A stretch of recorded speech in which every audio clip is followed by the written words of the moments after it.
স্বাগত ভোটের ট্রেনের ১৭২তম পর্বে। স্থানীয় না জাতীয়, সংস্কার না নির্বাচন, এ নিয়ে অভ্যুত্থান পক্ষের রাজনৈতিক শক্তিগুলোর মধ্যে যখন টানাপোড়েন স্পষ্ট হচ্ছে, তখন রাজনীতি আর ভোটের মাঠে নতুন বিতর্কের জন্ম দিয়েছে ২০২০ সালে ঢাকা দক্ষিণ সিটি কর্পোরেশন নির্বাচনে বিএনপি প্রার্থী ইশরাক হোসেনকে মেয়র ঘোষণা এবং তাকে শপথ পাঠের দাবি নিয়ে। আজকের ভোটের ট্রেনে আমাদের আলোচনার বিষয়বস্তু এটি। আপনার সঙ্গে আছি আমি আজহার লিমন।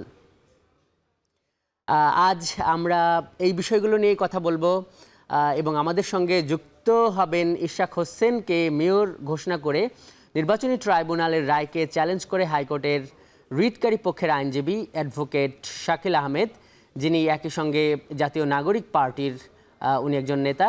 জনাব শাকিল আহমেদ, আপনাকে স্বাগত আজকের ভোটের ট্রেনে। শাকিল আহমেদ, আপনি নিশ্চয়ই আমাকে শুনতে পাচ্ছেন। যেটি শুরুতেই আপনার কাছে আলোচনা দিয়ে আমরা শুরু করছি। আজকে অনেক আলোচনা করবো, এই কারণে আমরা অন্য কোনো বিষয় ডাকিনি। সেটা হলো যে এই যে আপনারা রিটটি এমন সময় করলেন যখন আদালত থেকে ইশরাক হোসেনকে মেয়র ঘোষণা করে একটা রায় দেওয়া হয়েছে, নির্বাচন কমিশন সেটার উপর ভিত্তি করে গ্যাজেট দিয়েছে, এবং রাজনীতির মাঠে যখন তাকে শপথ পড়ানোর দাবিতে আন্দোলন হচ্ছে, তখন আপনারা এই ইয়েটা করলেন, মানে এই রিটটি করলেন।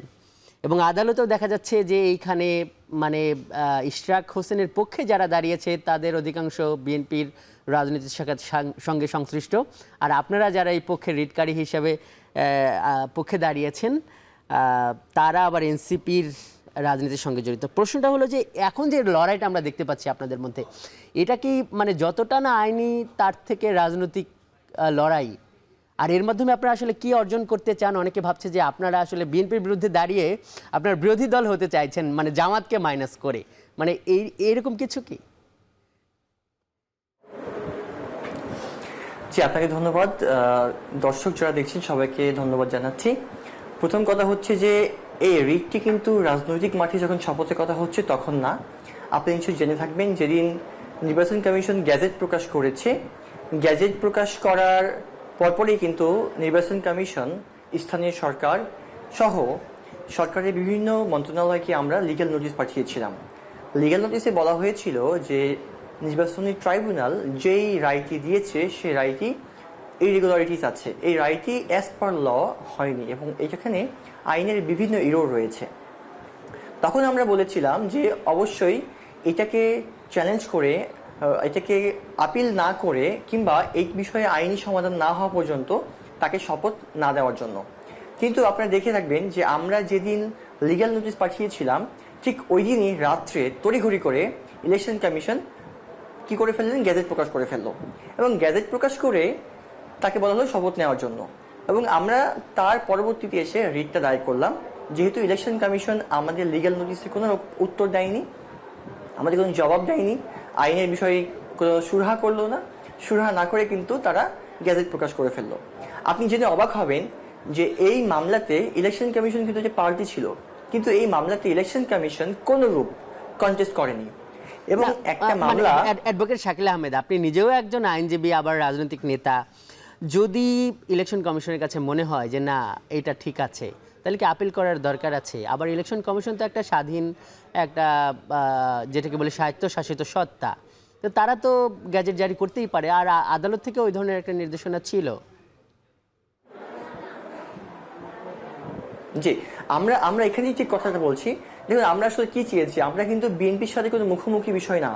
আমরা রিটকারী পক্ষের আইনজীবীরা যারা আমরা রিটের পক্ষে শুনানি করছি, আমাদের বক্তব্য হচ্ছে বাংলাদেশে খারাপ একটা নজির সৃষ্টি না হোক। ইশরাক ভাই কিন্তু আমাদের রাজপথের সহযোদ্ধা। হাসিনা বিরোধী আন্দোলনে ইশরাক ভাই সহ আমরা একসাথে আন্দোলন করেছি। উনি তরুণ একজন উদ্যোক্তা, তরুণ যেই নেতা, উনি কিন্তু হাসিনা বিরোধী আন্দোলনে সবসময় সামনে ছিলেন। কিন্তু আজকে কেন তার সাথে আমাদের দ্বিমত হচ্ছে? কারণ হচ্ছে এই যে মামলাটার রায় হয়েছে, এটা একটা খারাপ নজির সৃষ্টি হচ্ছে। আমরা চাচ্ছি বাংলাদেশের জুডিশিয়ারিতে খারাপ নজিরটা সৃষ্টি না হোক, যেন পরবর্তীতে কেউ ওইটা নিয়ে কথা বলতে পারে। আমি একটু দর্শকদের সুবিধার্থে বলতে চাই কি কি খারাপ নজির এই মামলার মধ্যে রয়েছে কিংবা ছিল, যার ফলে রিটটা করতে হয়েছে। ইলেকশন কমিশন অবশ্যই পারে, উনি যদি মনে করেন যে এখানে আপিলের কোনো প্রয়োজন নাই, অ্যাজ পার ল ঠিক আছে, উনি পারেন। কিন্তু উনি যে বলছেন ঠিক আছে কিনা, উনি কিন্তু এটাও বলছেন না।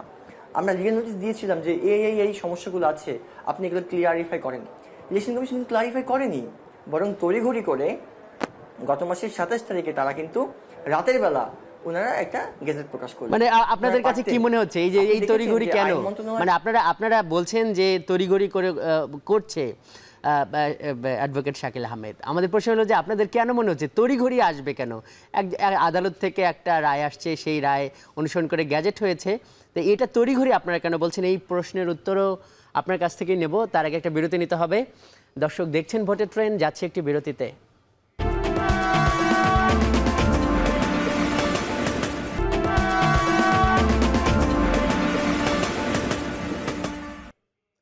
বিরতির পর আবারও স্বাগত। দর্শক দেখছেন ভোটের ট্রেন। আজ আমাদের সঙ্গে যুক্ত আছেন ইশরাক হোসেনকে মেয়র ঘোষণা করে নির্বাচনী ট্রাইব্যুনালের রায়কে চ্যালেঞ্জ করে হাইকোর্টের রিটকারী পক্ষের আইনজীবী অ্যাডভোকেট শাকিল আহমেদ। উনি একই সঙ্গে একজন এনসিপি নেতা। শাকিল ভাই, আপনার সঙ্গে যে আলাপ হচ্ছিল, আপনি বলছিলেন যে মানে একটু তড়িঘড়ি করে, মানে নির্বাচন কমিশনের এই তড়িঘড়ি করার ব্যাপারটা কেন আসবে? আপনার এটা কেন এই ধরনের, এটা তো একটা অভিযোগই মনে হচ্ছে। আর হলো যে যখন তারা নির্বাচন কমিশন যখন আইন মন্ত্রণালয়ে যখন ভেটিংয়ের জন্য একটা আবেদন করলো, যে মতামত চাইলো, তারপরে এই মতামত না দিতে পারলেও কিন্তু মানে আইন উপদেষ্টার ভাষাটা এমন ছিল যে তারা মতামতের অপেক্ষা করে নাই, কিন্তু তারা স্বাধীন কিংবা একটা স্বায়ত্তশাসিত প্রতিষ্ঠান হিসেবে এটা করতে পারে। তাহলে আপনারা আবার তড়িঘড়ি দেখছেন কেন? জি, আমি এখানে আসতে চাচ্ছিলাম যে যেহেতু এখানে একটা আইনি বিষয় জড়িত আছে, তাহলে আপিল করতে হবে কি হবে না, বা আমি আপিল করব কি করব না, কিংবা আমার আপিল করার প্রয়োজন আছে কি না, সেই বিষয়ে কিন্তু একটা মতামত প্রয়োজন ছিল আইন মন্ত্রণালয়ের। কিন্তু ইলেকশন কমিশন সেই মতামতের অপেক্ষা করলেনই না, কোনো ধারও ধারলেন না।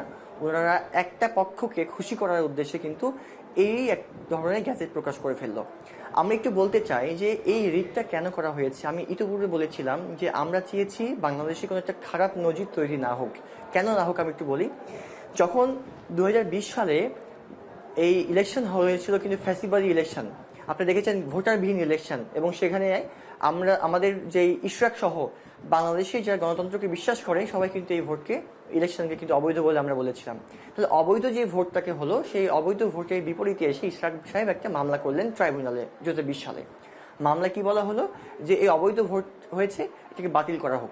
উনি ঠিক এটাই চেয়েছিলেন তার ওই মামলার প্রতিকারের মধ্যে, প্রেয়ারের মধ্যে। এরপরে এই মামলায় অনেকবার সাক্ষ্য গ্রহণের জন্য সময় দিয়েছিল, কোনোভাবেই মামলাটা চলমান ছিল না, কিংবা ইশরাক ভাইও কন্টিনিউ করেননি। এই আন্দোলন পরবর্তী, গণ অভ্যুত্থান পরবর্তী সময়ে এসে একটা অভূতপূর্ব কারণে ইশরাক ভাই কি করলেন, তার লোকের কেউ একজন এই মামলাটা আবার কন্টিনিউ করলেন। আপনি জেনে অবাক হবেন যে অগাস্ট মাসে যখন বাংলাদেশের সকল সিটি কর্পোরেশনের যারা মেয়র ছিল সবাইকে অপসারণ করে গভর্নমেন্টের গ্যাজেট প্রকাশ করলো, সেই গ্যাজেটে কিন্তু ঢাকা ও দক্ষিণ সিটি কর্পোরেশনে ছিল। তাহলে যখনই ওই মেয়রকে অপসারণ করা হলো, তখনই আগের যে মামলাটা উনি করেছিলেন 2020 সালে, এইটা আইনের ভাষায় এটার আর কোনো কার্যকারিতা থাকে না, বা থাকার কথা না। তাহলে যখন ওই মেয়র যারা কন্টিনিউ ছিলেন সেই পদটাকে অপসারিত করা হয়েছে, গভর্নমেন্ট অ্যাজ পার ল করেছে, তখন ওই মামলার কোনো কার্যকারিতা কিংবা মামলার আইনগত কোনো বেসিস থাকার কোনো প্রয়োজনীয়তা নেই, কিংবা বেসিস থাকে না।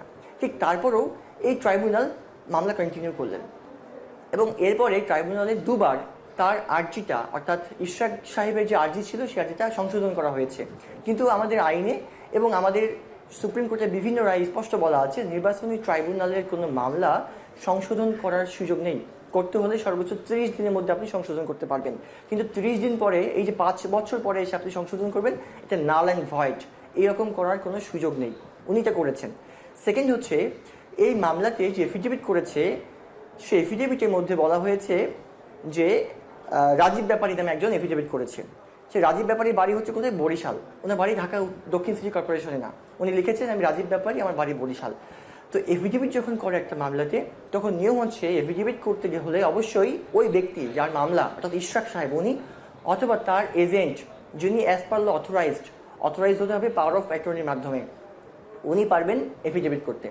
কিন্তু মজার বিষয় হচ্ছে এখানে কোনো ধরনের অথরাইজড পারসন বা এফিডেভিটের করার জন্য কোনো পাওয়ার অফ অ্যাটর্নি সাবমিট করা হয়নি। না, অ্যাডভোকেট শাকিল আহমেদ, আপনি অনেকগুলো আইনের দিক আপনি এখানে তুললেন, সেগুলো হয়তো আপনারা আদালতকেও দেখিয়েছেন, শুনানিতে ওইগুলো আপনাদের মধ্যে আলোচনা হয়েছে। কিন্তু আমি একটু আপনাদের বিরুদ্ধে যে সমস্ত অভিযোগ, এই যে ইশরাকের পক্ষের আইনজীবীরা করেছেন, যে তারা বলছেন যে এই মামলার সংক্ষুব্ধ পক্ষই আপনারা না, এটা সংক্ষুব্ধ পক্ষ হলো মেয়র তাপস, এবং তাদের এই তাপসের ছদ্মবেশে আপনারা এটা করছেন। তাহলে এটাকে তারা একটা প্রাইভেট কেস বলছে, এবং প্রতিদ্বন্দ্বী দুই পক্ষের মধ্যে মামলা বলছে, এবং তারা এটাও বলছে যে একটা হাইলি পলিটিক্যাল ম্যাটারকে আপনারা এই হাইকোর্টে নিয়ে গেলেন, যেই জিনিসটা 5 আগস্টের আগে হইতো। এইগুলোর ব্যাপারে আপনি আসলে কি বলবেন? আপনার কাছে এইগুলোর ব্যাপারে উত্তর জানবো, কিন্তু শাকিল ভাই তার আগে আরেকটি বিরতিতে যেতে হবে। আপনি সঙ্গেই থাকুন। দর্শক দেখছেন ভোটের ট্রেন, যাচ্ছে একটি বিরতিতে।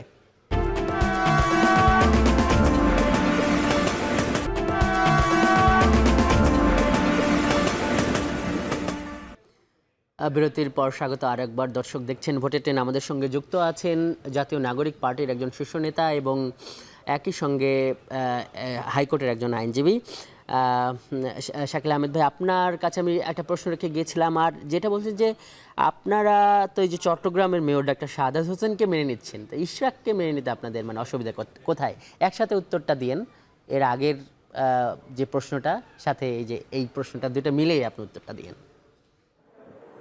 জি জি আচ্ছা, প্রথমত হচ্ছে যে আমার কিংবা আমাদের পার্টির ব্যক্তিগত কোনো ইস্যু নাই, এটি হচ্ছে রাষ্ট্রীয় একটা ইস্যু। এখানে মূল বিষয়টা হচ্ছে যে যিনি রিটকারী হয়েছেন এই মামলার, সে রিটকারী কিন্তু একজন প্রাইভেট পার্সন এবং একজন আইনজীবী, যিনি ঢাকা দক্ষিণ সিটি কর্পোরেশনের একজন বাসিন্দা।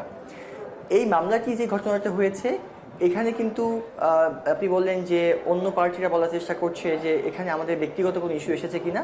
না, আমাদের কোনো ব্যক্তিগত ইস্যু এখানে আসেনি। কারণ আমি আবারও বলি, আমরা কোনো খারাপ নজির সৃষ্টি করতে চাই না। ইশরাক ভাইয়ের সাথে আমার কিংবা আমাদের পার্টির কিংবা আমাদের কারোর ব্যক্তিগত কোনো বিষয় বা কোনো সমস্যার সৃষ্টি নেই। সেকেন্ড হচ্ছে যে এখানে মেয়র তাপস কিংবা অন্য কারোর সঙ্গে জড়িত আছে, ইম্পসিবল। আমরা জুলাই অভ্যুত্থানে সামনের সারিতে থেকে হাসিনা বিরোধী আন্দোলন করেছি। গত 16 বছরে ফ্যাসিবাদ এবং হাসিনা বিরোধী আন্দোলনের প্রত্যেকটি জায়গাতে আপনারা আমাদেরকে পাবেন। সো তাদের সঙ্গে সংশ্লিষ্টতার কোনো কারণ নাই, কোনো সম্ভাবনা নাই, কোনো সুযোগ নাই। সেকেন্ড হচ্ছে আপিল করতে পারে শুধুমাত্র ওই মামলার অর্থাৎ নির্বাচনের পক্ষসমূহ, কিন্তু রিট করতে পারে যে কোনো ব্যক্তি। রিট করেছি আমরা সংবিধানের 102 অনুচ্ছেদ অনুযায়ী। এখানে বলা আছে এনি পারসন। না শাকিল আহমেদ, এখানে ওই ইশরাকের পক্ষের আইনজীবীরা বলতেছে যে এই ধরনের হাইলি পলিটিক্যাল ম্যাটার বা এই যে নির্বাচনী ট্রাইব্যুনালের কোনো রিট এখন পর্যন্ত কেউ এই উচ্চ আদালতে নিয়ে আসে না, এরকম কোনো নজির নাই, তারা এটা বলতেছে। কেউ আনিনি। দেখেন, প্রত্যেকটা নজির সৃষ্টি হয় প্রথম একটা কিছু থাকে। সো নজির তো প্রথম দিয়েই শুরু হয়, তাই না? আমি একটা খারাপ কিছু দেখেছি, এই ডাজেন্ট মিন যে এটা আগে হয়নি বলে এখন করতে পারবো না, এরকম কোনো নিয়ম তো নেই। পৃথিবীর সব কিছুই তো প্রথম ছিল। সো এটা প্রথম হতে পারে, কিন্তু একটা পক্ষ বা একটা ইলেকশন কমিশন একটা পক্ষকে স্পষ্টভাবে আমরা দেখছি যে তাকে হাইলাইট করছে, তাদের পক্ষে কথা বলছে। এটা আমরা মনে করি না। আমরা মনে করি ইলেকশন কমিশন অবশ্যই তাকে হতে হবে নিরপেক্ষ, কিন্তু ইলেকশন কমিশন একপক্ষীয়ভাবে কথাবার্তা বলছে, একপক্ষীয় হয়ে কাজ করছে। এটি কোনোভাবেই উচিত হয়নি, কারণ এই মামলার মধ্যে অনেকগুলো ডিফিকাল্টিস ছিল। আমি সেটা আর ব্যাখ্যা করতে চাই না। আমরা মনে করি এটা আইনের মধ্য দিয়ে আসুক, যেন ভবিষ্যতে কেউ কখনো আঙ্গুল তুলে বলতে না পারে তোমরা বা তোমাদের যে মেয়র হয়েছে ইশরাক হোসেন, সে তো কোর্টকে ব্যবহার করে হয়েছে।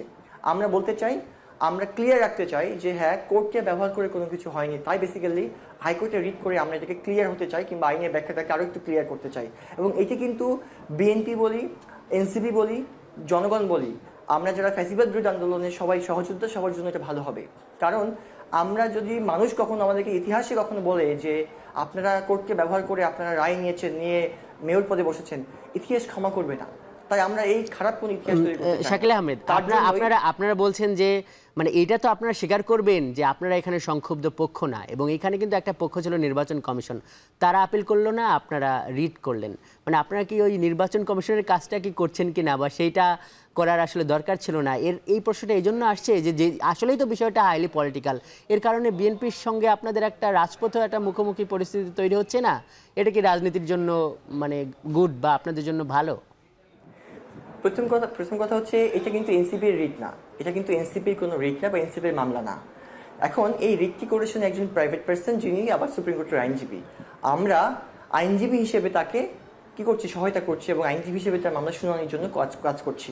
দেখুন, এই মুহূর্তে বাংলাদেশে যতগুলো মব সৃষ্টি হয়েছে, বিশেষ করে জুডিশিয়ারি মব, আপনারা দেখেছেন গতকালকে হাইকোর্টে বিএনপিপন্থী আইনজীবীরা একজন সিনিয়র অ্যাডভোকেটের গায়ে হাত দিয়েছে। তার আগের দিন ঢাকা জজ কোর্টে কিন্তু কোর্ট রুমের মধ্যে বিএনপির আইনজীবীরা কি করেছে, মব সৃষ্টি করেছে, এবং সেই জন্য শাকিল আহমেদ, মানে মব তৈরির অভিযোগ তো আপনাদের বিরুদ্ধেও আছে, বিশেষ করে যে আওয়ামী লীগ যে নিষিদ্ধ হলো সেইখানেও তো এক ধরনের একটা চাপ তৈরি করে, যে অনেকে কিন্তু সেটাকে মব বলে, মানে মানে এই দায় তো আপনারাও এড়াইতে পারেন কি?